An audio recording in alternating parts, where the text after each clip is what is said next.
Hello again, and welcome back to Empires of the Future. This is Denton, your host for today, coming at you live with Jackson Van Dyke. Jackson, how we doing today? Well, we're doing well. Good. This isn't live, by the way, but we are glad to have you guys with us. We're going to do something a little bit different today. If you've been following along, you'll know in the past couple weeks we've been covering Mere Christianity by C.S. Lewis, and something that we talked about last week. We were talking about morality.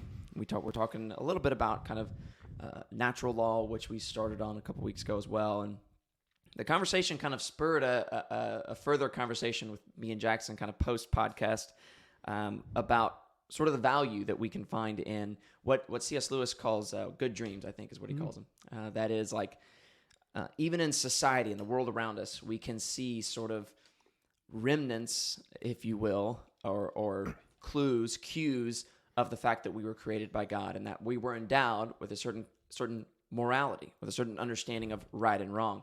And one of the ways in which we see this is in artwork. And myself and Jackson got to talking last week about movies, television, how when we watch certain movies, we can see these elements of the goodness of right and the wrongness of wrong, and how that resonates with us. And almost every good movie will have certain elements of that in them. Certainly, most popular movies will. There's a reason why we watch movies that have the good guys winning, and we would not watch movies if the bad guys always won, because we know that is not the way things ought to be. And so we got to talking about that. And so this week, we are going to be looking at something a little more fun, a little more laid back, taking a break from our book, as good as that is. And we're going to be talking about Marvel movies. What do you think about that, Jackson? I am a nerd of the first order. Mm-hmm. I was a nerd. If you had told me in high school that one day, somehow, I'm still not convinced that being a nerd is exactly cool, but man, nerds have taken over the world, as most people know, in a lot of ways, and so all of a sudden nerds are at the table, and I was a comic book nerd in the 90s, which is a great time to be a comic book nerd. I had to caution myself when they started making comic book movies, because I remember telling myself, listen, you love this stuff. If this movie is even presentable, you need to be happy, because for anybody who is... Say I'm 42 now. I was born in 1980. There were a lot of bad comic book movies, a lot, and you know it shocks me to think that there might be people who didn't live through a lot of those, because they're still out there. It's just that now there's a lot of good comic book movies, and that there's a formula for making good comic book movies. Right. Somehow the people who are making comic book movies right now aren't quite up on the formula sometimes. Yeah. And so I am a Marvel, I got into Marvel in the 90s. Even then, I was more drawn to Marvel than DC, and that has continued. There's a few people I know that are into DC movies, even over Marvel movies. I don't know how you can do that exactly.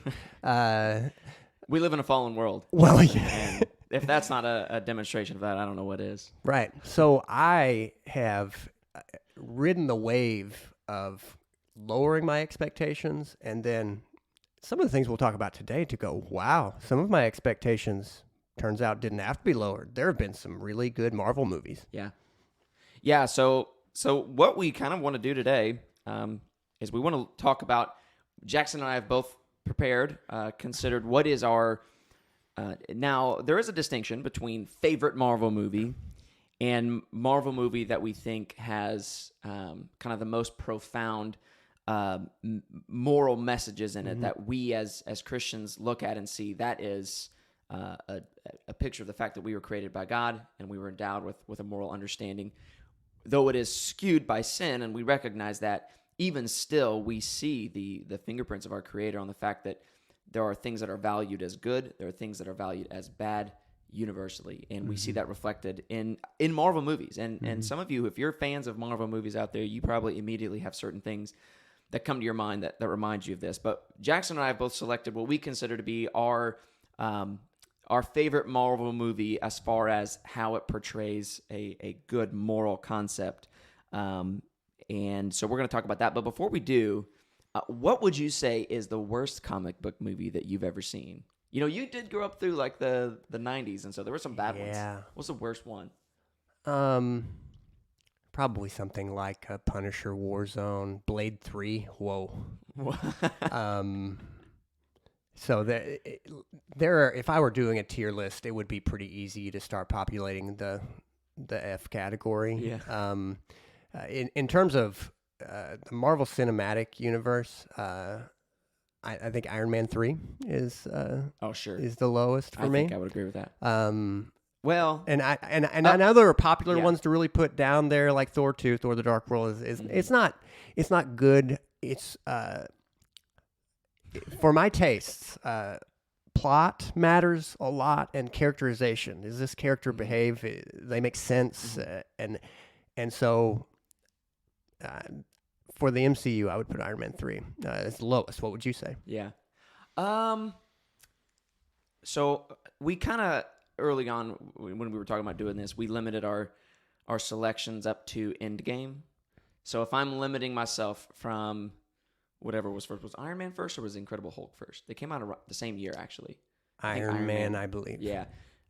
So if we're talking between Iron Man and Avengers Endgame, I think I would agree with you. Iron Man 3 is the worst.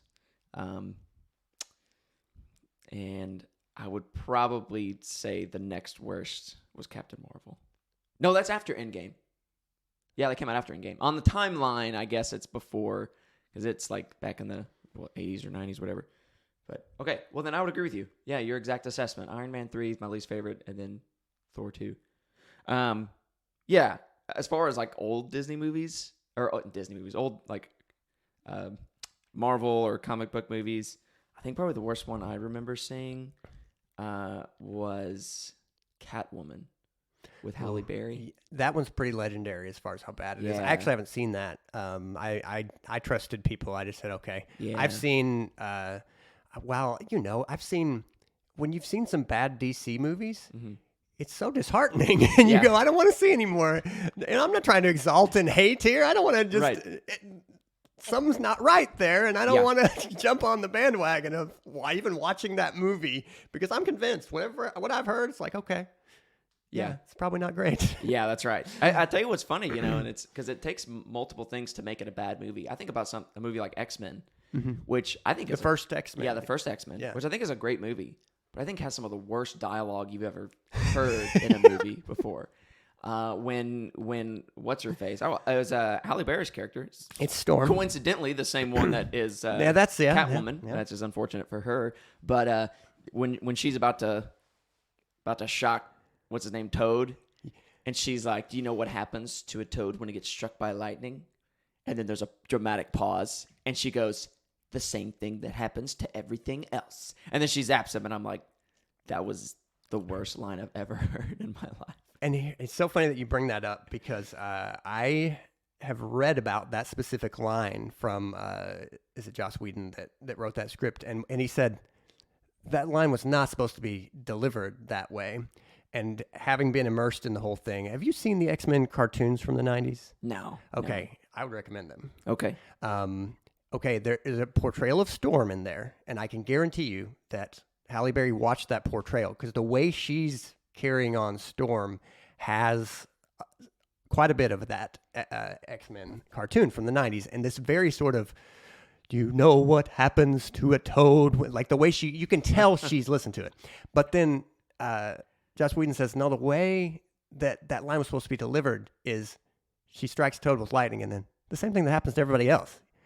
Not the same thing that happens to everyone. And so it's in delivery, and there's a lot of things about that X-Men movie that, well, look, in that time, nobody cared about comic book movies, and all that was happening in X-Men is like, well, maybe they will, but no, still people didn't have much faith that this was going to go anywhere. And so everything is a little off still, as you can see. I mean, and it's weird because, again, at the time, those costumes look pretty good. You go back now and you're like, whoa, leather, lots of it.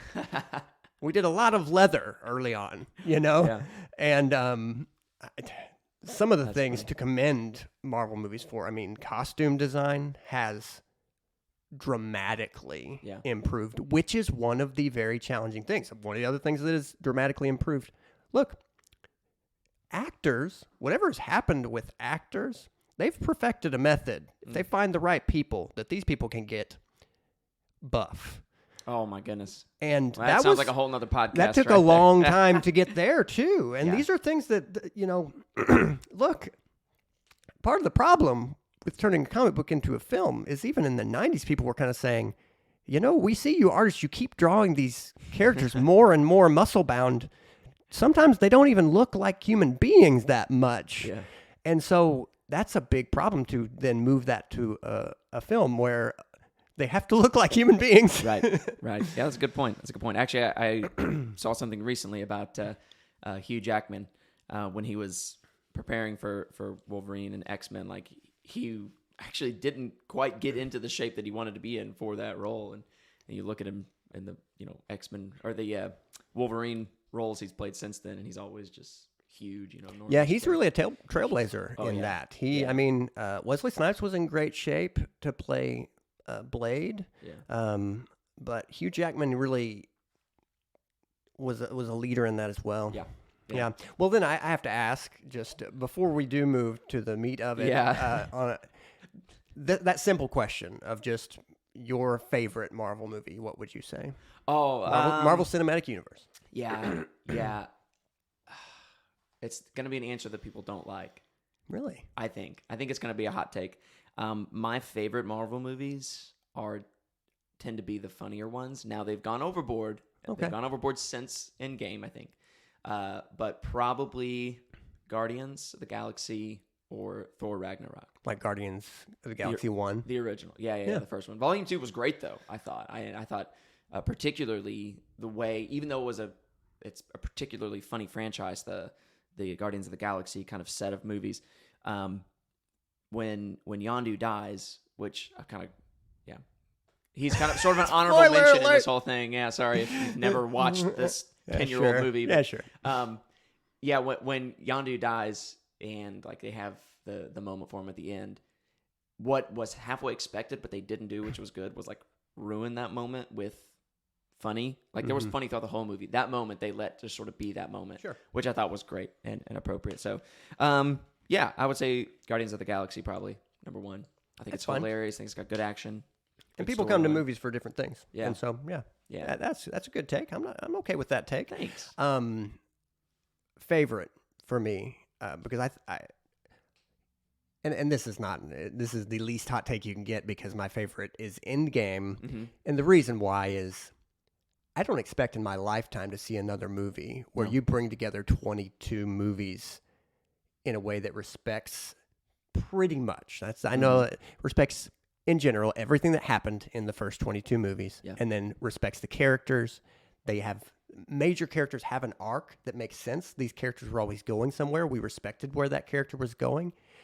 And then it sorted itself into a meaningful conclusion against a villain that made sense.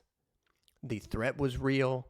But I mean, there are moments in that movie that I would say matched, if not superseded, any experience I had reading a comic book. Yeah. And you didn't expect that. And so Endgame for that reason.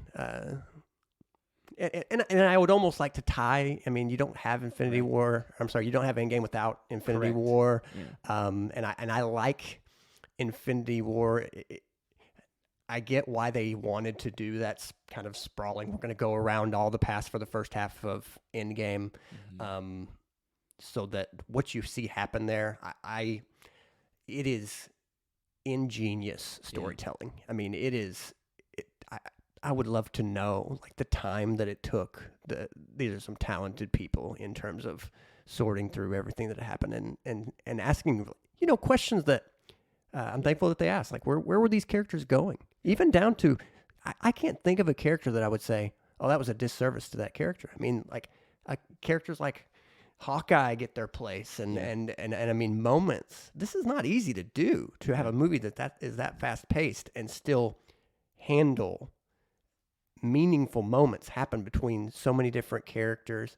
When they want it to be personal, they slim it down to a few characters. When they want it to be big, it's big. Yeah. So that is what I'd say. Endgame is my argument for the in-theater experience. Why I think theaters need to remain. You know, if you want to experience that, and what I mean by that, just YouTube, like Endgame in-theater experience, or theater reaction, I think, to Endgame, and watch as these scenes are happening, and this, like you said, 22 movie story is coming to a point right here in this moment.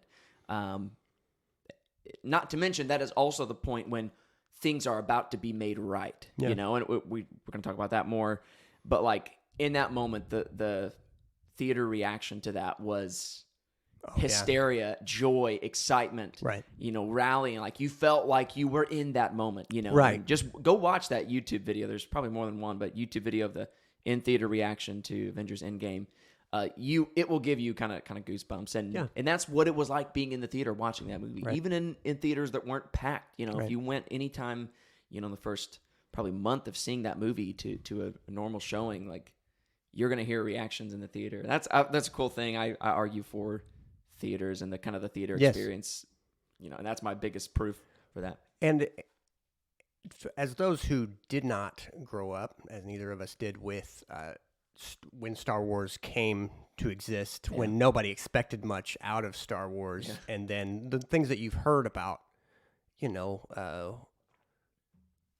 when Luke finds out who his father is, and I mean what that was like. It is an experience like that for us in this, to go, I had some sort of hints that something like this may happen, but when it did, something, and this is exactly where we're going today, is it seems like something even beyond this movie was happening right there.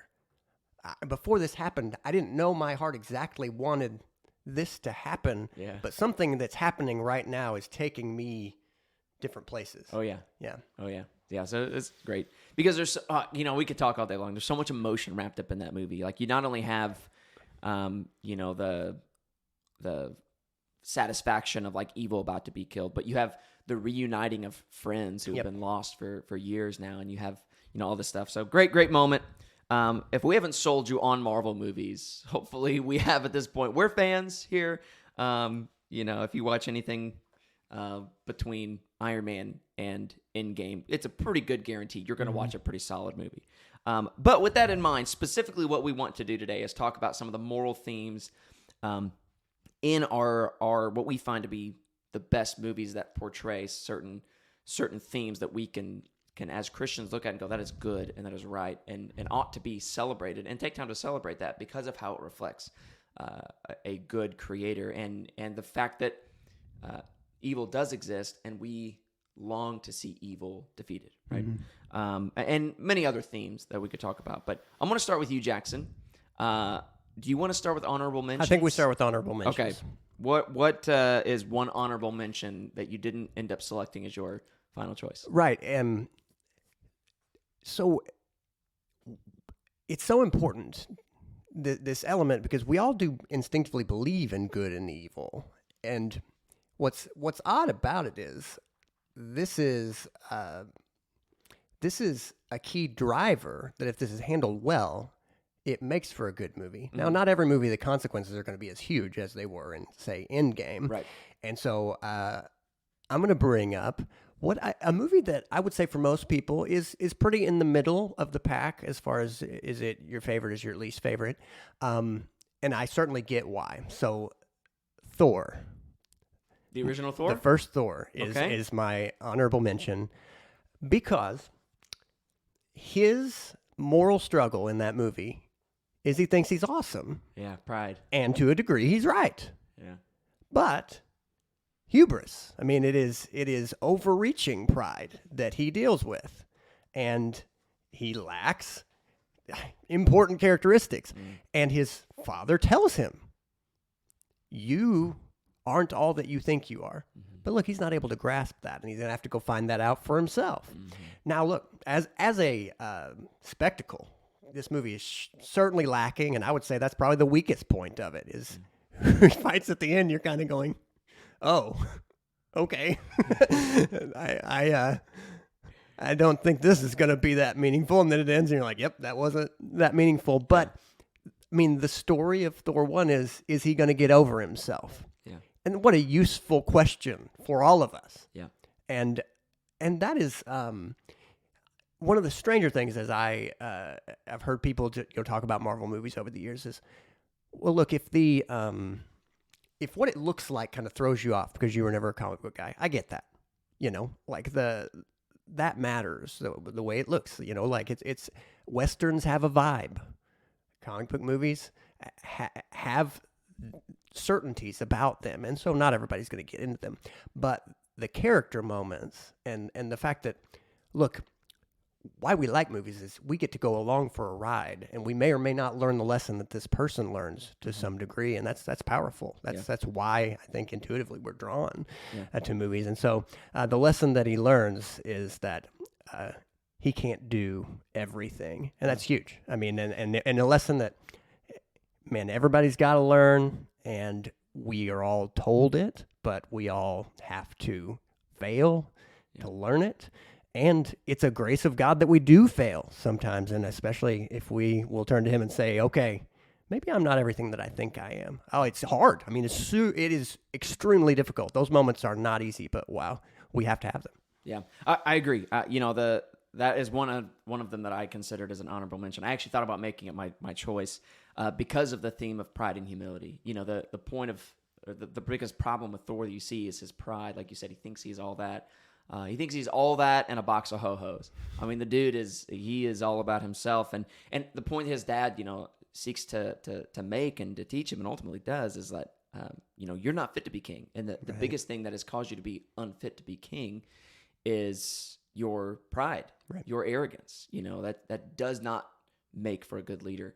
And, he ultimately learns humility and demonstrates that by a sacrificial act at the end of the movie where he's willing to die for the sake of what by and large Asgard people consider to be, peons, that is, people from Earth.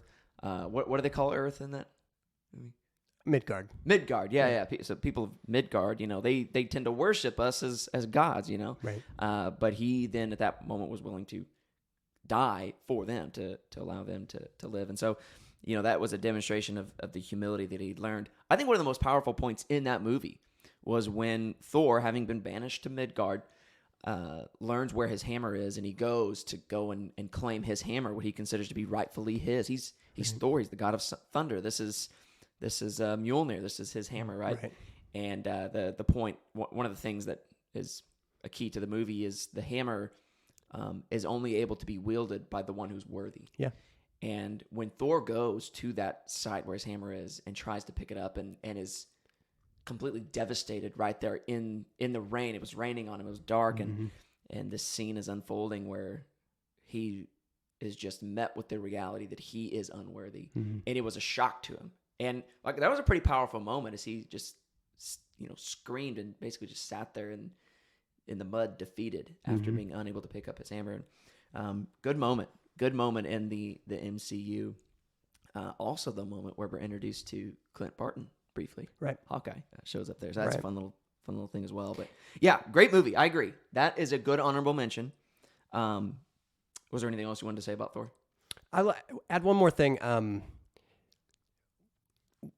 The Thor movies have been, and I'm going to say they continue, even though they sort of got a new track for how they want to handle them through Ragnarok. It always felt that way in the comics as well, that you have this idea of what kind of the Marvel universe is, and then they kind of attached Norse mythology, sort of unadorned, just like, oh yeah, by the way, this is all here too.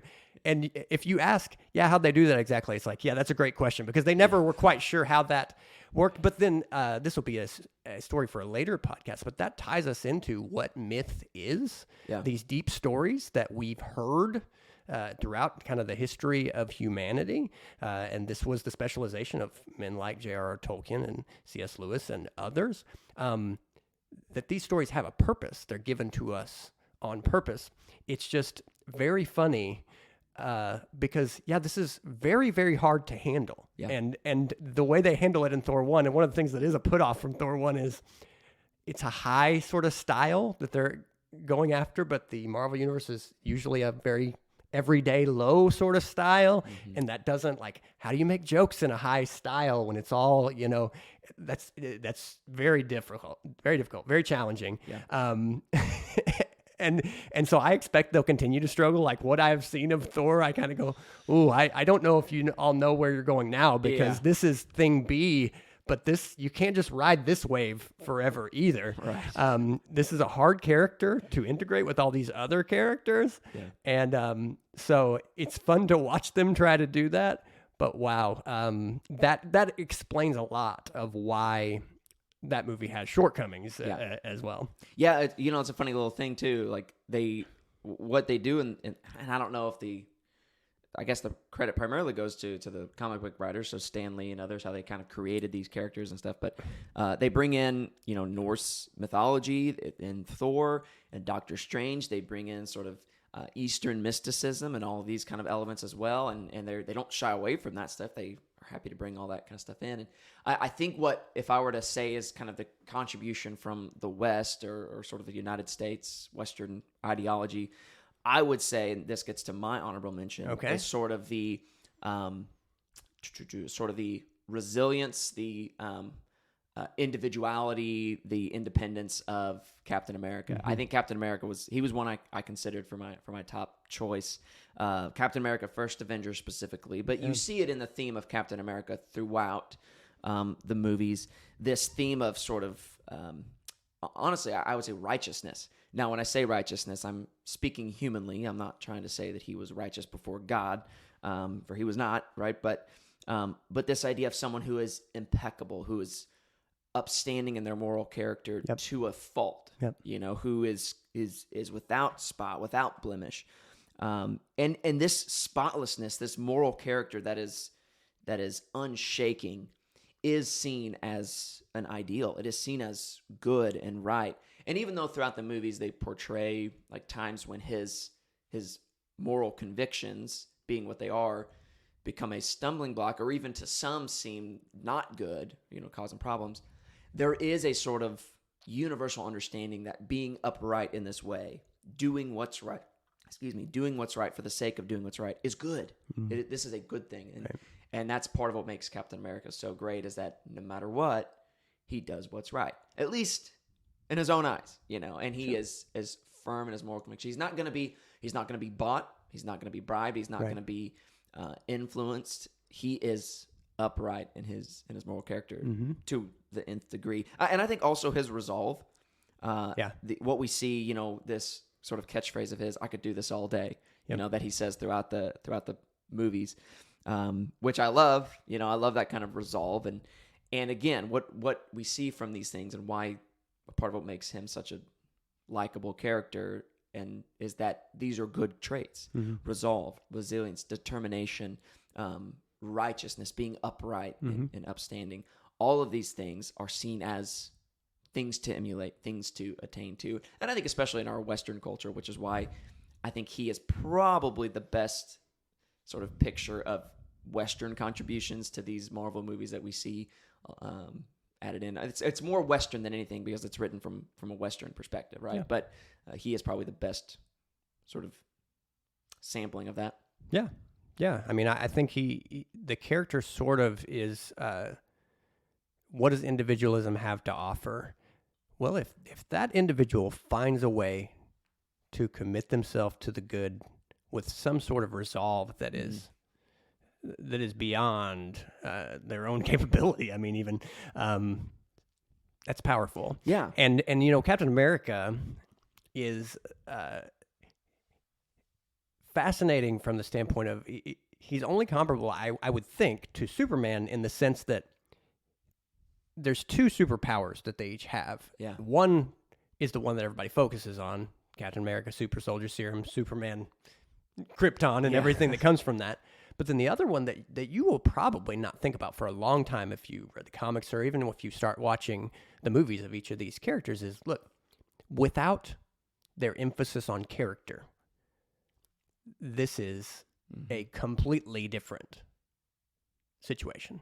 And with Superman, it's a little bit unfortunate that both of these things got stuck together. He's just too powerful. The stories kind of don't go very far because you can't tempt him with evil and you can't beat him up. It's like, what's going to be the major thing in most every Superman story? Hey, you guys ever heard of kryptonite? And it's like, oh, look at that.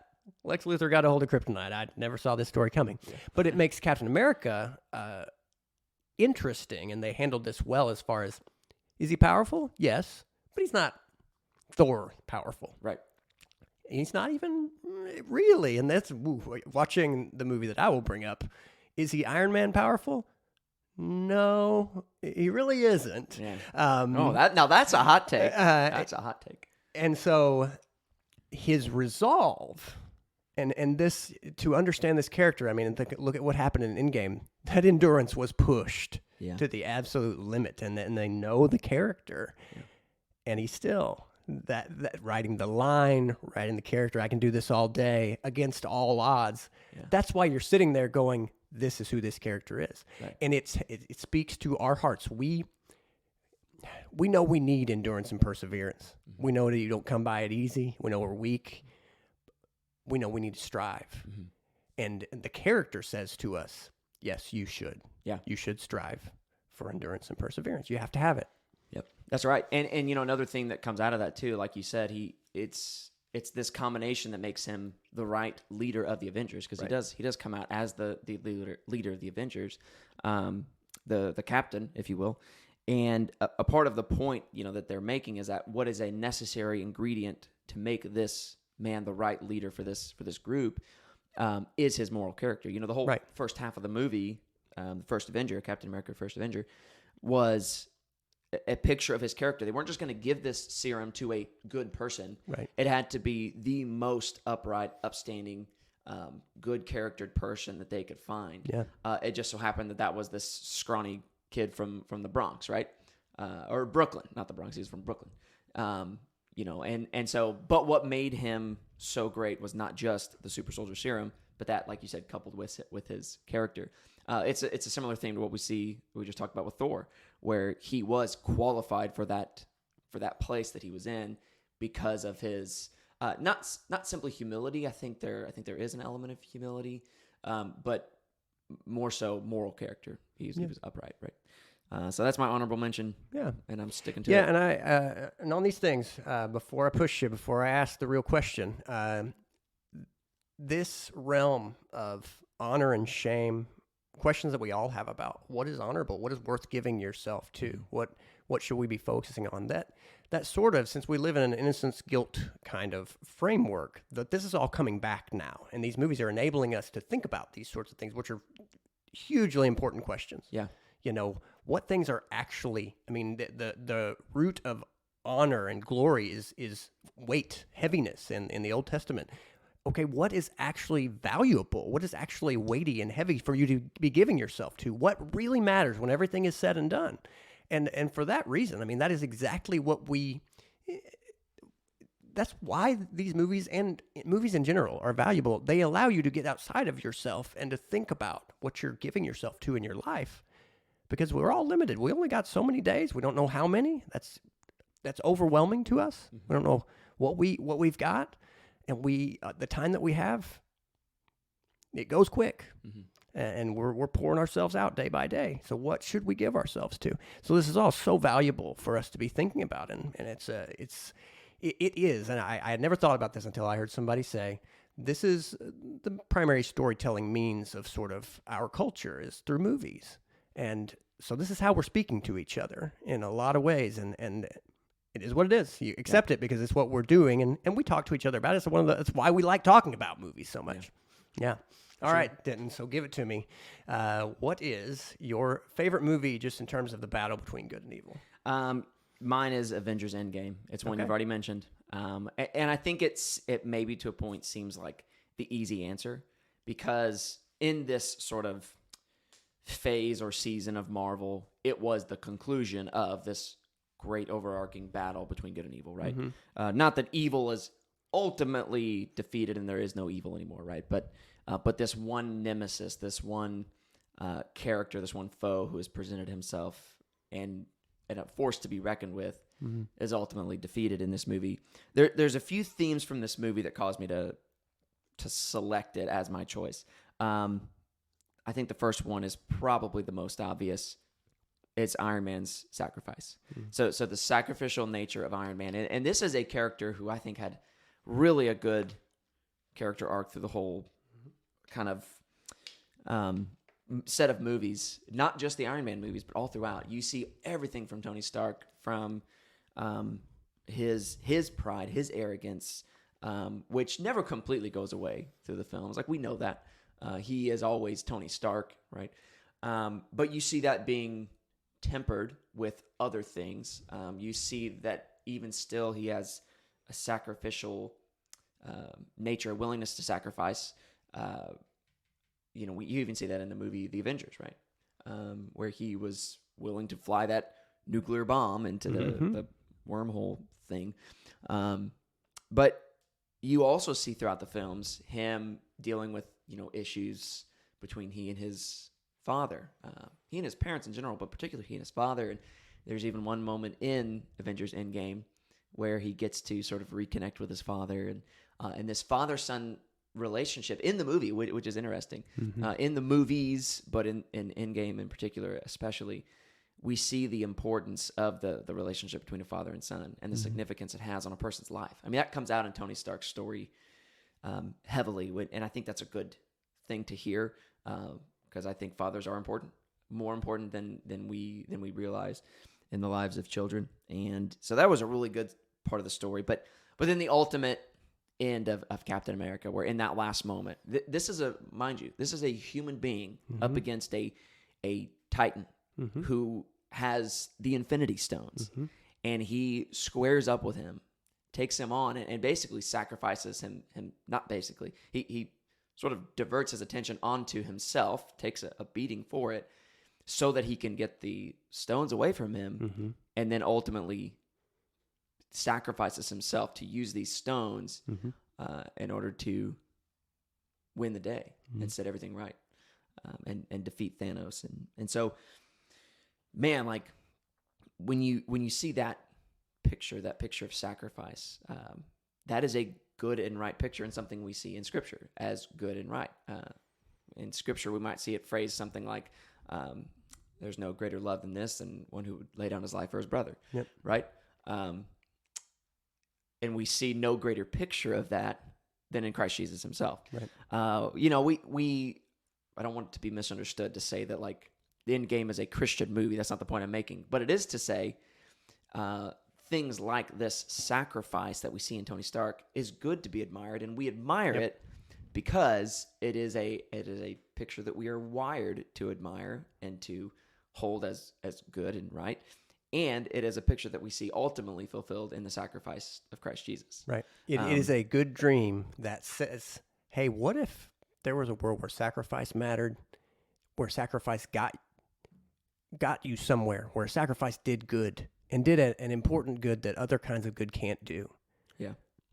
Yeah, and that's exactly what you see in that movie. And this, in addition, he is essentially sacrificing what he had found between the last movie and Endgame, and that is he had a family, and this was a new Tony Stark that came back after Infinity War, who came back, married Pepper. They had a little daughter. He had every reason not to go through with this, not to change what had been changed, not to risk his skin for this, because for the first time in all the movies, you see Tony Stark in a way that you've never seen him before, and that is with his family, right? Yep, he sacrificed. I mean, think about the lesson of the first Thor movie. He sacrificed himself. He got over the love of himself. He sacrificed his family. Look, he sacrificed the friendships that he sort of unwittingly gained. Yeah, he sacrificed his own goals. He looked at a world bigger than himself. I mean, that's why there's so much going on there. The sacrifice is on multiple levels, and then in that moment you see it and you go, oh. Yeah, this is where we were going. Yeah, for sure. And so just a great moment and character in Tony Stark. And the other person, this one's sort of a wild card. But another thing that we see and I'm going to reach beyond Endgame now, but it, like Tony Stark, it sort of culminates in Endgame, and that's the story of Clint Barton. Yeah. So Clint Barton, if I were to name my favorite character in the MCU, he is my favorite, Hawkeye, Yeah. Clint Barton. And the reason is because what we see actually, in my opinion, a lot of the same themes of goodness, uprightness, character, righteousness that we see in Captain America are largely found in Clint. Yep. The same kind of selflessness, the same sorts of things, with the exception of we do see him become corrupted. Yep. And the reason he becomes corrupted, if is in Endgame, between Avengers Infinity War and Avengers Endgame, what happens is, as we see in Endgame, he loses his family to what Thanos has done. His family, all of them, his wife and his 2 children, are ripped away from him. And man, oh man, one of the things about that is, and one of the things I love Clint, is that he is presented as a father. We see through him the importance of family, the value of family, and not only that, we see a good father figure presented, who we don't get any backstory as to previous relationships and stuff, but what we do see in that story is a right and God ordained family unit in a good and appropriate way. It's not a dad who's a complete buffoon. It's not a mother and father who are divorced and living in separate places. You have the picture of the family there and the value of that. And it's the loss of his wife and children, which would appropriately and understandably send anyone into a state of anger, depression, even corruption. And for him, it leads him to a sort of vigilanteism where he goes about, killing, what he perceives to be, rightly so, evil, wicked people. It's not justifying his actions, certainly, but even still, it is an understandable kind of thing. And I think that is the thing that sets him apart from Captain America, is that you do end up seeing corruption in him to an extent. And you're pushing me. This is really good. You're pushing me to think more than I had about Hawkeye. He's tempted to despair. Yeah. And despair is utter hopelessness. And look, he becomes a lower version of himself. He gives himself to something lower in him, and that anger, using his abilities just ruthlessly. And who calls him back? One of the few things that he had left. Yeah. A friend. That's right. Incredibly powerful. I hadn't thought about that. It's Yeah. really powerful. It is. And that's, again, so many stories are coming together, and that's a powerful movie when you can think back on it and you go, oh yeah, there's another thing in there that in the moment I'm riding the wave. I'm going along with that, but so many other things were happening that you can't look at it all at once. There's a lot of strands, so it's really good. Right. And in addition to that, what you also have, as you said, Black Widow kind of brings him out of that. What you also have is you have a story of redemption. A man who is brought back out of his corruption, out of his giving in to despair, and a sort of redemption to the point where he is again, ready to do all that is necessary and sacrifice himself. Yeah. In one scene in the movie, and ultimately is kept from sacrificing himself in that way. But then one pretty cool moment for Clint was after they think, okay, we've done it. Professor Hulk, right, snaps his fingers with the stones, and one of the first things you see is his phone ring, and he answers, and it's his wife. Yeah. And it's like, oh man, I can't imagine what that kind of phone call would bring. And so, great movie. That's a part of why. And then the last thing, this was sort of an aside, but it does. I wouldn't call it an anti-environmental message, but like in the movie, you see kind of this idea that in a sense, what Thanos has done has brought about a certain kind of thriving. There's more room. This is a theme that's also brought up in a newer series that they've done with Falcon and Winter Soldier. But this idea that there was pros that came out of this, and actually, maybe the Earth was a little bit sort of overpopulated or whatever, and all that kind of stuff that I just think is a bad message to say that there's too many people, right? Sort of giving any credence to that. But even in that, they were like, it doesn't matter that maybe it seems like, there's a whale in the harbor, so that's like something to be celebrated, or whatever. It doesn't matter. There's value in life, and therefore we're going to bring these people back because their lives had value and they were taken. And so I did kind of like that message as well. One that I'm for. Well, sure. I mean, the Thanos villain who has an ideal, which is balance, and this twisted idea of balance, and we see he's willing to sacrifice because we can't live without ideals, but he is twisted because he has the wrong ideals. So we can't help but fight for our ideals. But listen, your ideals are very dangerous too. If you're wrong about that, you're giving your life to the wrong thing. And so he does, and he sacrifices the wrong things. So that, what does that say? I mean, from a Christian worldview, we're given this earth to oversee.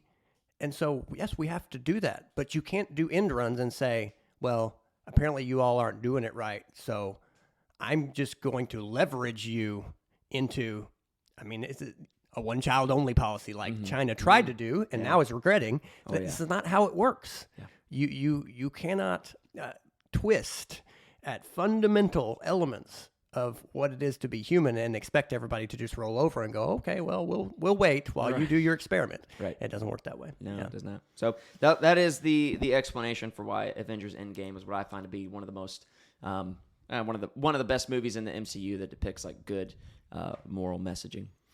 All right. Yeah. What about you, Jackson? If you were to pick one, what would it be?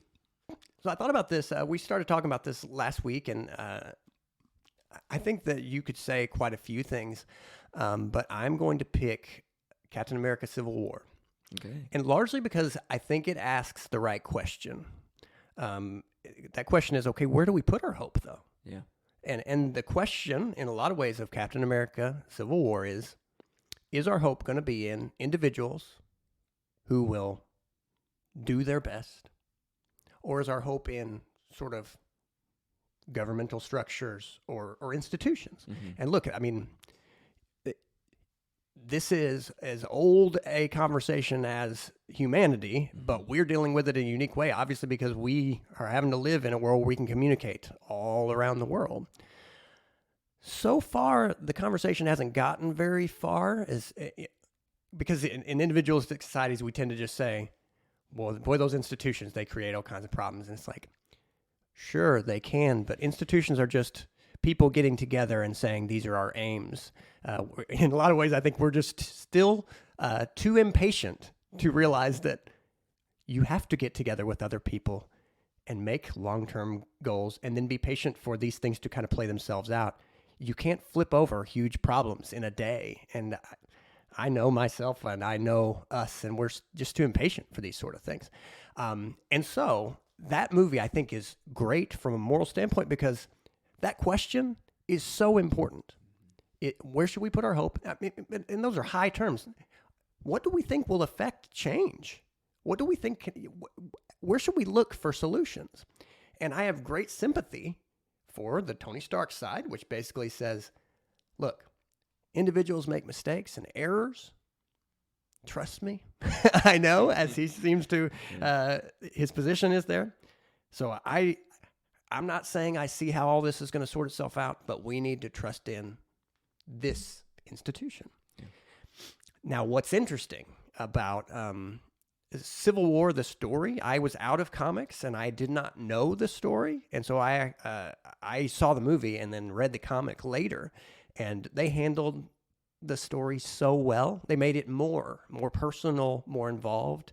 The questions were more pointed. The statements were more pointed in that movie. Mm-hmm. But in some ways, they kind of leave you in the movie with the answer, which is, well, come on, obviously, we should trust individuals.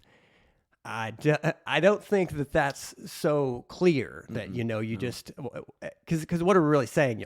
Let's do a sweepstakes or some sort of assessment and find the 10 most upstanding, talented people in our country, and then, man, just give them all the power. Yeah.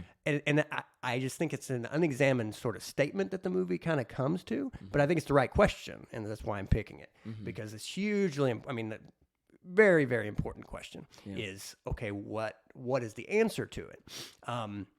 Now, in a lot of ways, they confirm their answer to it in the movie you just mentioned, which is, look, even this guy who was on the side of saying, let's give the government guiding power over the Avengers, Tony Stark, he ends up being the one who sacrifices himself in the end. Individually. Yeah. Right. And so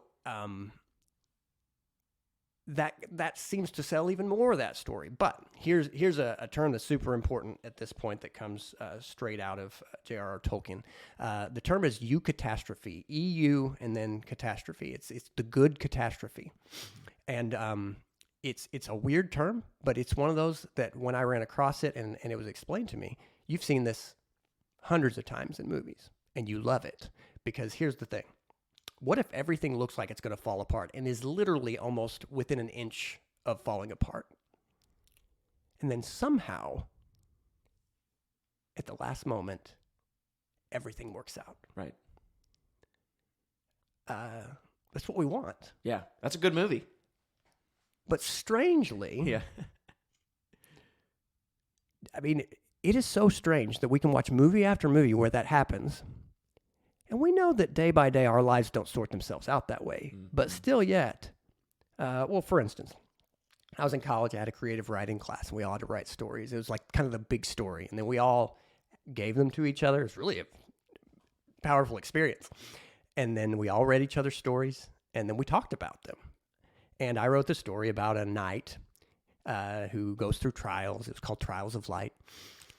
And I wanted, as so many do, I wanted to be different in my storytelling.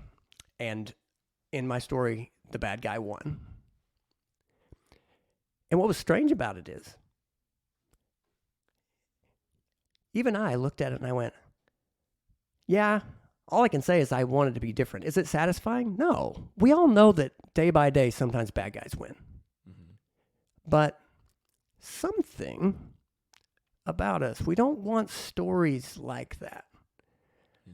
And we want stories like Endgame, and look, like most every movie that you see, where a lot of different things that look like aren't going to come together do come together.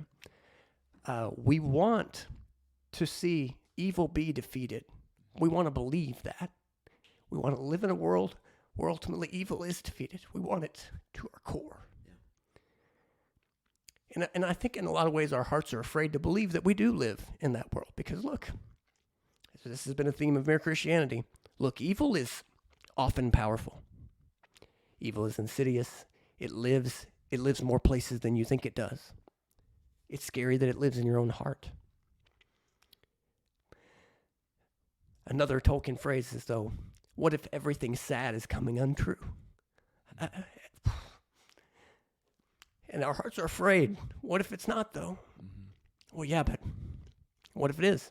Yeah. That's a question worth exploring. Yeah, that's right. And that's what we're after. And that's what is good in these movies that we're talking about. I agree. You watch these movies and like, even though the evil takes a specific kind of face, it looks a specific way in these movies, there is something that we feel that we know, and that even though the evil I see in the world around me in reality, in life, might not look exactly like Red Skull. It might not look exactly like Thanos. It might not look exactly like Ultron, right? But we do know that there is evil, there is darkness in the world around us. And in the same way, we don't want the story in these Marvel movies, whether the original, the small story as we see in like each specific movie, or the overarching story that we see sort of concluded, if you will, in Endgame. We don't want to see it the same way. We don't want to see the story of life and what we are experiencing in reality. We don't want to see it end with the bad guy winning. Yep. What do we want? We want it to end with evil losing and being destroyed, and good winning, and light winning out. And that, this is why we wanted to do this podcast. Yep. It's because what it ultimately leads us to, as Christians, is to celebrate the reality that what the gospel tells us and what we see in God's word is that we currently live in a world right now where evil exists, and where evil has, to a large extent, authority and reign, and to our eyes, victory. But what we know to be true of the gospel is that this isn't the end of the story. Right. That the end of the story is coming, and what we see at the end of the story. If you read the book of Revelation, one of the professor I had for New Testament too, Dr. Tom Schreiner, he said about the book of Revelation. He said, I read it when I was a new Christian, and there was a lot of things in it I didn't understand. He said, the one thing I understood clearly, even as a new Christian, as I read the book of Revelation, is that we win. Yeah. Christ wins in the end. Evil is ultimately going to be destroyed. Right. And that is the ending we want and the ending we long for. And for those of us who are in Christ, the ending that is coming for us. Yeah. And that's what we can, when we watch these movies, when we hear these stories, that's what we can be reminded of the victory of goodness over evil. That we do not look at the world and see two evil powers, neither one of them actually being, better than the other or more desirable than the other. That's not what we see. We do not see that. We see one that is good and that is right and that will win, and we see the opponent. And that's why, C.S. Lewis in the book we talked about last week said that really what we live in right now is a state of civil war, right? Rebellion against what is good, against what is right, rebellion against God. And so that's the beauty that we can see in these stories, is that they remind us of the reality as Christians. They ought to direct us to the reality that is ours in Christ Jesus, is that evil will be destroyed ultimately. The story is going to end the way it ought. And that's why, if we began to see a whole bunch of movies where the bad guys kept winning and the good guys kept losing, that would be a really sad state of affairs. And I think not many people would go see those movies. But it's part of why we love these Marvel movies, is that they present us with these themes, and certainly you have to do some sifting. There's things and themes in the movies that come up that we would say are not good and not right, but it's the themes that resonate with us most, that keep us coming back, that really remind us of what is true in Christ Jesus, and I think that's good. Well, we've gotten a little bit off of Civil War now, and that's partially my fault, but there is an interesting sort of dynamic in Civil War of submission to authority, I think, as well. Yeah. This is what I've always told people whenever I've talked to people about this, and I'm on the side of Tony Stark. I'm Team Tony, Team Iron Man in Civil War, and largely because I am. When I read Romans 13, I think what would that line me up with? Submission to authority, and I think that would cause me to err on the side of Tony Stark. Now, I recognize there's difficulties with that position that I've just stated. It is not an end-all, be-all, but even Tony Stark recognizes his own shortcomings, his own inabilities, his own fallenness, even if he might not describe it in that way. And he says, I don't trust myself entirely, but I need to submit to oversight. I need to submit to the authorities in this. And even still, like, you see him sort of breaking that, even in that movie when he goes and helps Captain America near the end. But really cool stuff. You also see hurt relationships and reconciliation to an extent in those movies. Reconciliation for him and Captain America doesn't come until Endgame, but there is reconciliation found there. Right. Really cool themes that are found. And there's more I had kind of jotted down here, but I don't know if there's any reason to get into it. We've probably exhausted our time here. But is there any concluding thoughts regarding Marvel movies, art in general, and the Christian that you would like to say? Well, what I'm seeing now, and as far as what to make of Phase 4, is that what we're in now? And we're going into Phase 5? Well, I can't remember. Well, let's say like this. What to make of the movies since Endgame is anybody's guess, because one of the strangest things about where we really are right now is, okay, maybe nobody knows good and evil. It's like, okay, well then stop making movies, because that's not an interesting story. And you're seeing kind of thoughts, you're seeing statements. Doctor Strange in the Multiverse of Madness is kind of like, okay, where are we going? Yeah. Exactly. And so where I hope we're going is moral objectivism. Yeah. Yeah, I'm right there with you. I would be lying if I said that I was a fan of kind of everything that Marvel's been doing since Endgame. I'm not saying they haven't had anything good, that it's all just been terrible, but these themes that we've been talking about here today, I see Waning and other themes that I would rather not see sort of expanding in certain ways. So I agree with you there. I think one sort of neat spot that I did like, and I thought it brought us some interesting discussions, was the short series Loki. I thought it brought us some interesting discussions on free will. I think, you had a picture of the guy at the very end. I think his name was Kang. He Who Remains, but now we know it to be Kang, right? Kang the Conqueror, maybe. But he is seen in a sense as like sovereign or an idea of one who was control of all things, right? Interesting themes that are presented and presented in a specific way, but the discussion around free will I did find to be engaging to me. I thought it was really good. But what we see throughout these Marvel movies, we see themes of the value of life, themes of good and evil. I think even themes of man's depravity all throughout. And I say man, that I would include in that all of different species found in the MCU. We see those things, and those are good themes that we see, and like, hey, there's a reason why we recognize those.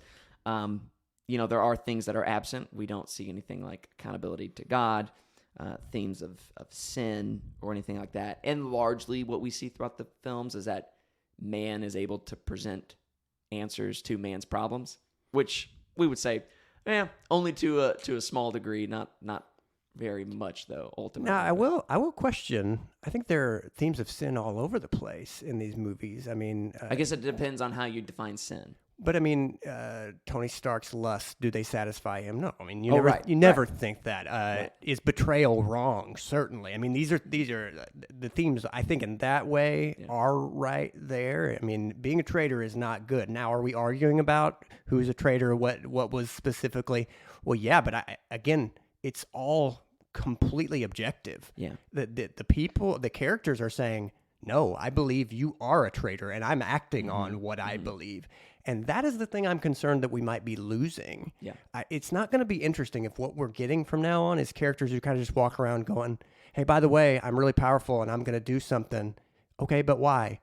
Don't worry about that. Yeah. Watch the fireworks. It's like, I agree. We've been grounded, and I'm concerned that we're about to just cut every tie and just sort of be like, hey, what if, and that's the biggest concern I have about the metaphysics, the multiverse. Like, if everything exists everywhere and everybody moves between us, like, have you thought this out? Yeah. What is that going to do? You begin to lose purpose and meaning. Yes. Like, things begin to become meaningless. Character dies. Does that matter? Because what if we can just go find another one? I mean, there are so many important questions that are raised right now that, boy, do I hope they know where they're going with. And unfortunately, a lot of that is introduced in the movie that I presented today as in-game, presents some of those things and introduces that. But what I was saying with regards to, like, sin, I didn't mean to say that, like, lust isn't seen as bad and there aren't things that are presented as bad and wrong, but sin with regards to what makes it sin. Sure. And it's because we're accountable to God, and accountability to God or really any higher power isn't really at all addressed in the movies. And so I guess the point I want to make with that is to say, as Christians, we can watch the movies and see good things and good themes and good values in them, but we're always going to be lacking without certain themes that need to be present and that we can sort of fill in the gaps with and say, here's what's missing and any sort of accountability to God. Why is it that lust or betrayal is bad? Well, the movies don't answer that question.